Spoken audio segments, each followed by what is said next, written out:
જ્યારે બાળક આટલું જોરદાર રિઝલ્ટ લાવ્યું છે તો પરિવારની અંદર કેવી ખુશીનો માહોલ છે? પરિવાર તો ઘણા જ બિલકુલ એટલા બધા એને જોઈને ખુશ થઈ ગયા.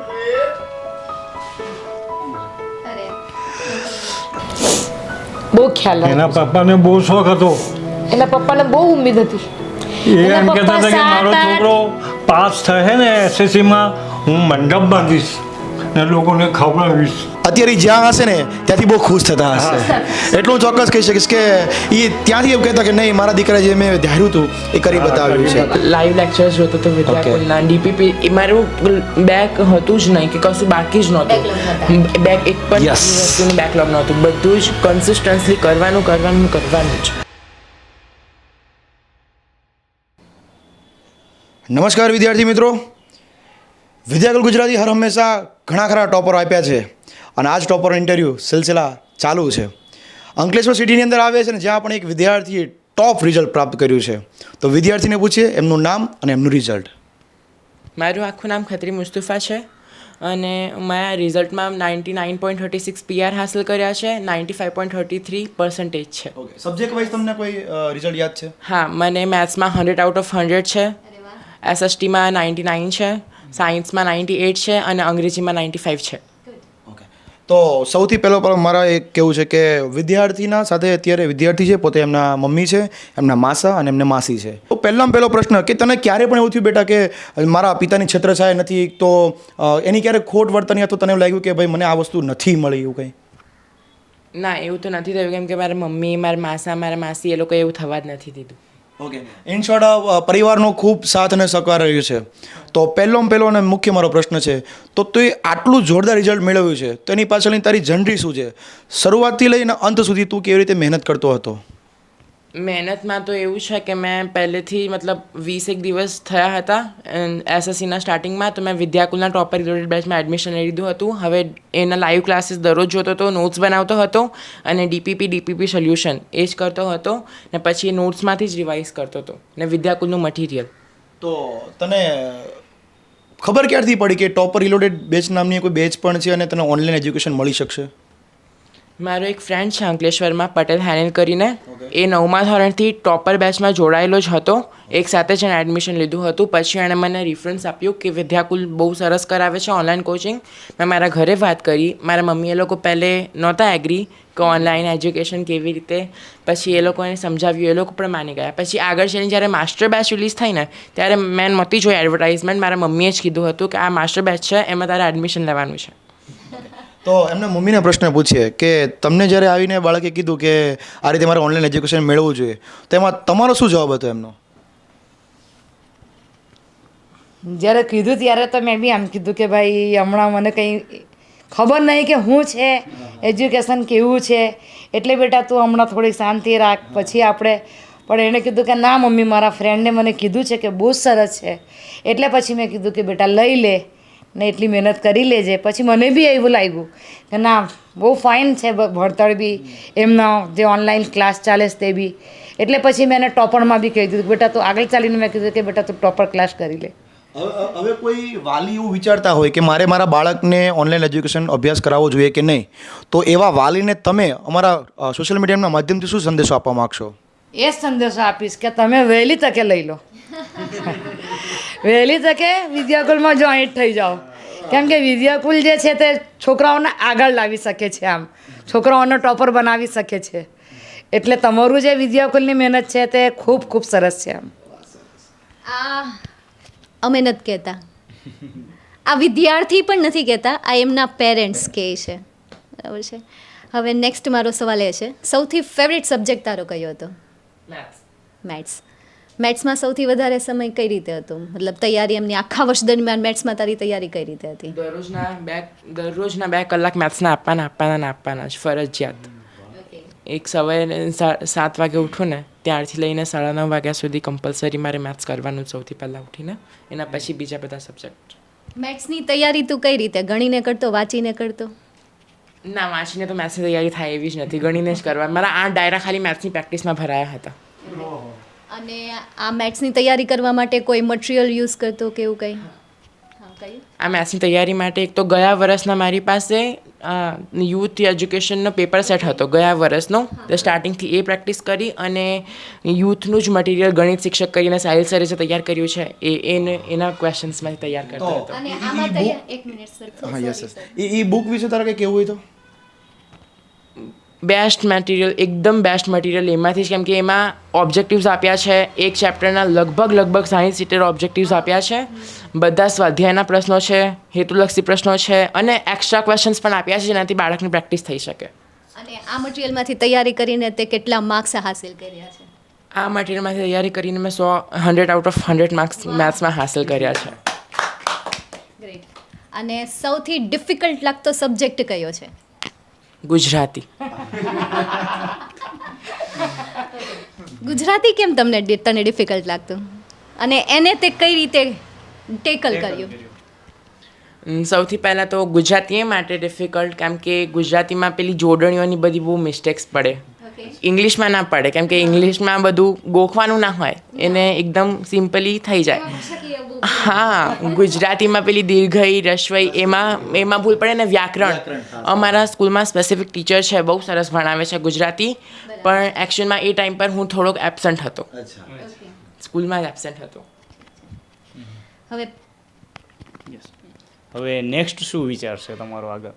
10 પછી શું કરવું છે? ગ્રુપ બી 11 સાયન્સ પીસીબીમાં એડમિશન લેવાનો વિચાર છે મારો. ઓકે, તો હવે એની માટે તમે એક મિનિટ સર. એની માટે શું વિદ્યાકુલ પર ભરોસો કરી શકાય? તમારું જે આ રિઝલ્ટ છે એના બેઝ ઉપર? હા, આ રિઝલ્ટ તો હજી પરમ દિવસે આવ્યું, પણ મેં જ્યારે સૌથી પહેલાં એડવર્ટાઇઝ આવી હતી ને 11-12 સાયન્સની સાથે, ત્યારે જ મેં ફી ભરી દીધી હતી. સૌથી પહેલાં કદાચ ફી મારી જ ભરાઈ હશે. સૌથી પહેલા કદાચ એની ભરાઈ છે. એટલો એને કોન્ફિડન્સ છે. સૌથી પહેલી ફી મારી ભરાઈ છે. સૌથી પહેલી એની છે. મતલબ કે એમણે ટોપર બેચમાં એડમિશન લઈ લીધું છે, તો હવે 10મા ધોરણના વિદ્યાર્થી અમે તમને સોંપીએ છીએ, સાયન્સ ટીમને સોંપીએ છીએ.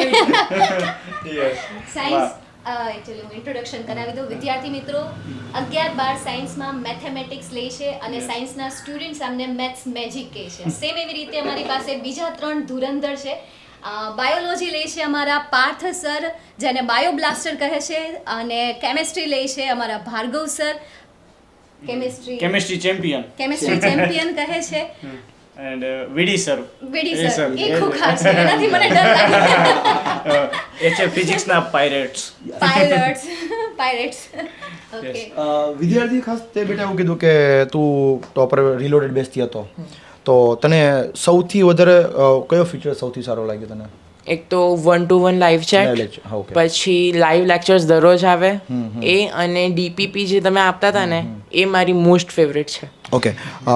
દિવસ દરમિયાન તું કેટલા કલાક મહેનત કરતો હતો? મતલબ 2 કલાક તો મેથ્સના આપવાના જ, ડેલી? પછી અડધો કલાક ભાષાકીય સબ્જેક્ટને. ઓકે. તો હિન્દી, અંગ્રેજી અને ગુજરાતી આ 3માંથી 3 ડિવાઈડ હતા. પહેલે અંગ્રેજી કરવાનું, પછી બીજા દિવસે હિન્દી અને ત્રીજા દિવસે ગુજરાતી, એવી રીતે આખા વીકમાં હતો. અને પછી સાયન્સ અને સોશિયલ સાયન્સ, તો એક દિવસે સાયન્સ, બીજા દિવસે સોશિયલ સાયન્સ, એવી રીતે. ઓકે. ક્યારે એવું બન્યું કે તું જ્યારે આખું વર્ષ જ્યારે મહેનત કરતો હોય અને એક સમયે બધું જ ભેગું થઈ ગયું હોય વાંચવાનું, એવા સમયે માણસ કોઈ પણ બાળક ગભરાઈ જાય, ફ્રસ્ટ્રેશનમાં આવી જાય, તો એને તું ટેકલ કઈ રીતે કરતો હતો? એક પણ વાર એવું નથી થયું. કેમ? કેમ કે મેં દરરોજ આ લાઈવ લેક્ચર્સ જોતો હતો વિદ્યાકુલના. ડીપીપી એ મારું બેક હતું જ નહીં, કે કશું બાકી જ નહોતું. બેક એક પણ વસ્તુનું બેકલોગ નહોતું. બધું જ કન્સિસ્ટન્સલી કરવાનું જ. વિદ્યાર્થીઓ ઘણી બધી વખત આળસ કરતા હોય છે. આજનું કાલે કરી લઈશ, હજી તો ઘણા 8-9 મહિના બાકી છે, બોર્ડની એક્ઝામ તો ફેબ્રુઆરીમાં છે, આવું વિચારતા હોય છે. ખાસ આ વિદ્યાર્થીનો તમે જવાબ સાંભળો. એને શું કીધું કે એક પણ મારી બેકલોગ ભેગી થવા દીધી નથી. વિદ્યાર્થીઓને સફળતા જોઈએ છે, પણ ક્યારેક કરવામાં આળસ ગુમાવે છે. ત્યારે વિદ્યાર્થીનો ખાસ તમે જવાબ સાંભળશો.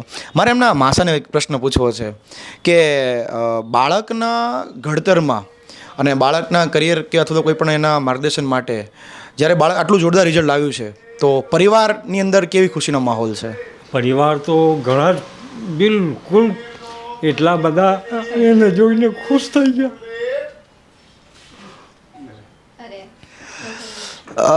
અહીંયા ખાસ એમના માસા અને એમના ખુશીના અત્યારે આંસુ છે, કારણ કે ઓલું કહે ને કે જ્યારે કોઈ વ્યક્તિ કે કોઈ કે ને કે લાગણી જ્યારે આમ હૈયે આવી જાય ને ત્યારે આ બધું થતું હોય છે ને આપણું ધાર્યું પરિણામ કદાચ આપણે જે ધાર્યું હોય ને એ ક્યારેક નથી થતું, પણ આ જ હોંસલો, આ જ કહેવાય ને કે શક્તિ રાખીને તમે જેટલી હૂંફ બાળકને આપી છે એ જ બાળકની હૂંફથી આજે આ બાળક પરિણામ મેળવ્યું છે. અને બાળકના કોન્ફિડન્સ પરથી અમે એવું કેટલું ચોક્કસ કહી શકીએ કે પરિવાર કીધું જ છે કે તારે જરાક બી ગભરાવાનું નહીં. હા, તને કંઈ બી જરૂર હોય ખાલી બોલ. અમે અમારી એમણે જ બધું સહારા આપ્યો છે. એના પપ્પાના ગયા પછી અમારું ધ્યાન રાખવાવાળા આ જ માસા જ બનેવી જ બહુ ખ્યાલ એના આવ્યો પપ્પાને બહુ શોખ હતો. એના પપ્પાને બહુ ઉમ્મીદ હતી. એ એના એમ કહેતા પપ્પા હતા કે મારો 7-8 છોકરો પાસ થશે ને SSCમાં હું મંડપ બાંધીશ ને લોકોને ખવડાવીશ. પણ હું એટલું કહી શકું કે એમના પિતાની ગેરહાજરી છે, એમની આપણી ખોટ આપણે ક્યારેય વર્તાવી આપણે નથી પૂરી કરવાના, પણ હા અત્યારે ઈ જ્યાં હશે ને ત્યાંથી બહુ ખુશ થતા હશે. એટલું હું ચોક્કસ કહી શકીશ કે એ ત્યાંથી એમ કહેતા કે નહીં, મારા દીકરા જે મેં ધાર્યું હતું એ કરી બતાવ્યું છે. અને જિંદગીની અંદર આજે પણ તને કહું છું ખાસ દીકરા કે ક્યારે પણ તારા પિતાની ખોટ તને વર્તાવી ન જોઈએ એવું ક્યારેય નહીં વિચારતો. તારું લક્ષ્ય, તારી મહેનત અને તારા પરિવારનો સાથ તો છે જ આજે તને એક નવો પરિવાર વિદ્યાકુલ પણ મળ્યો છે. એટલે જ્યારે જ્યારે આપણો પણ પરિવાર જ છે. Yes. વિદ્યાકુલ વાળા બી આપણું જ પરિવાર. પરિવાર છે. Thank you. મેં તો એને કીધું કે સ્કૂલના ટીચરો એ બી આપણું પરિવાર, કેમ કે એમણે જ આપણે ઘડતર આપ્યું છે ને આપણને મોટા કર્યા છે. એ લોકો શીખવે છે આપણને જ્ઞાન આપે છે ને તું પછી આમાં જોડાયો છે ગુરુકુળમાં, એ બી આપણો પરિવાર જ કહેવાય. એમના એ લોકો જે કહે એના પર જ ચાલવાનું આપણે. અને મારે એક છેલ્લો પ્રશ્ન પૂછવો છે કે હવે નેક્સ્ટ તારો ગોલ બી ગ્રુપ સાયન્સનું કીધું છે, કેમ સાયન્સ જ અને એમાં બી ગ્રુપ જ કેમ? કેમ કે મેથ્સમાં તો મને ઇન્ટરેસ્ટ છે જ, પણ મારું પહેલેથી જ ગોલ ફિક્સ જ છે કે મારે MBBSમાં જ જવું છે અને એમ્સ મેડિકલ કોલેજ યા તો બીજે મેડિકલ કોલેજમાં જ એડમિશન લેવું છે. પણ બી ગ્રુપ તું સાયન્સ લઈશ તો એમાં તો ઘણી વખત ઓપરેશન આ તે ને, તો એનાથી તને ડર નહીં લાગે? ડર તો લાગે છે, જોકે મને ફોબિયા પણ છે બ્લડનો. ઓકે.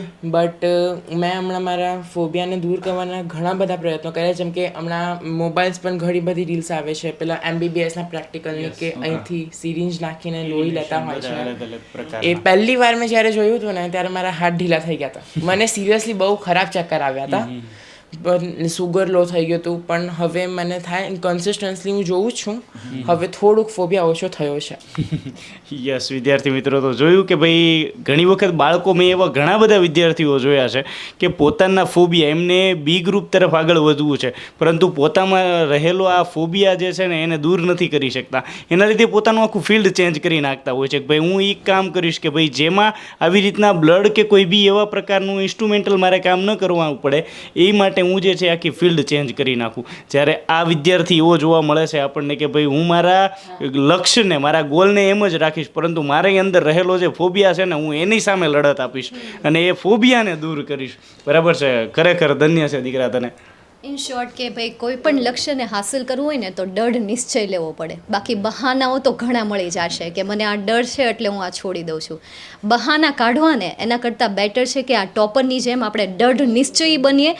આપણે આપણા શિડ્યુલમાં જો ધાર્યું છે કે A1 ગોલ લાવવાનું, તો ભાઈ કન્સિસ્ટન્ટ રહો.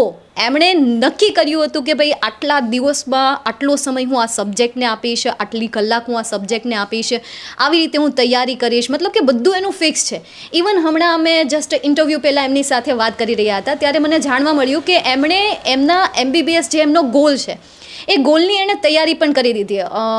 આપણે ટોપર સ્ટુડન્ટ છે અને ચિરાગ સર એમની સાથે વાત કરી રહ્યા હતા, એટલે તમને વધારે ખબર હશે નોટ્સ વિશે. હા, યસ, એમણે અત્યારથી જ જે છે એમને તો ગોલ ફિક્સ કરી નાખ્યો છે. એમણે એડમિશન તો વિદ્યાકુલમાં લઈ જ લીધું છે PCBમાં, પરંતુ એ એડવાન્સ છે. લોકો હજી વિચારતા હોય છે કે હું આ ગોલમાં, અથવા તો બીજા બધાને પૂછવા જતા હોય છે કે મારે શું રાખવું જોઈએ, કયા ફિલ્ડમાં આગળ વધવું જોઈએ. ત્યારે બાળકે ગોલ ફિક્સ કરી અને અત્યારથી જ આપણા ગયા વર્ષના વન શોટ જોઈ અને એક બુક, એક ચેપ્ટર આગળ છે એમ બુક બનાવી નાખી છે. ફિઝિક્સમાં પહેલું ચેપ્ટર છે, બાયોલોજીમાં બી પહેલા ચેપ્ટરની એટલે એવી રીતે નોટ્સ બનાવી અને નોટ્સ મને બતાવી.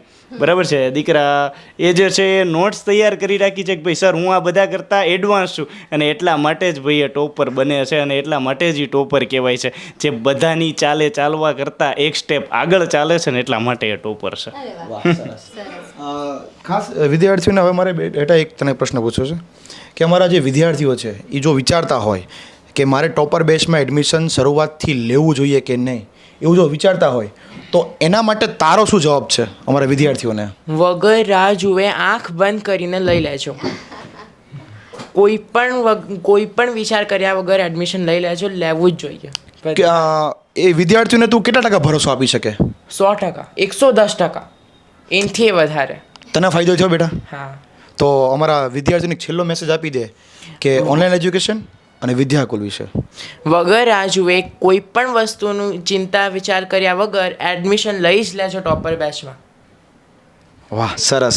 ટૂંકમાં ટીપે ટીપે સરોવર ભરાય અને શરૂઆતથી કરેલી મહેનત જ તમને છેલ્લે કહેવાય ને કે તમારું પ્રચંડ પરિણામ આપતું હોય છે. તો બસ આજે આટલું જ રાખીએ છીએ અને ખાસ ફરી મળી છે કોઈ નવા ટોપર, કોઈ નવા સિટી તરફ. ત્યાં સુધી રજા આપો. Bye, take care. Jai Hind, જય ભારત, ભારત માતા કી જય.